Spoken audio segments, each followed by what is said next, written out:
থাকা অবস্থাতেই সালমানের ময়নাতদন্তের নির্দেশ দেয় ডাক্তাররা। সে সময় ময়নাতদন্তকারী ডোম ছিলেন রমেশ। পরবর্তীতে এই রমেশ ইসলাম ধর্ম গ্রহণ করেন। স্বাভাবিকভাবেই রমেশ যেহেতু সালমান শাহর ময়নাতদন্ত করেছিল, তাই তিনি এমন সব গোপন তথ্য জানেন যা মোড় বদলে দিতে পারে এই মামলার।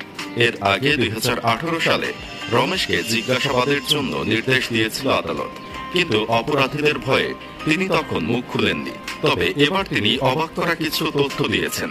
কি সেই তথ্য, এছাড়াও কেন তিনি সালমানের জীবিত দেহ কাটার পর ইসলাম ধর্ম গ্রহণ করেছিলেন, চলুন বিস্তারিত জেনে নেওয়া যাক।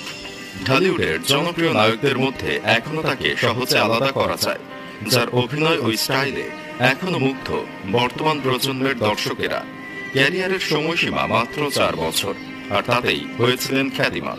বলছি ঢাকাই সিনেমার ক্ষণজন্মা নক্ষত্র সালমান শাহের কথা। 19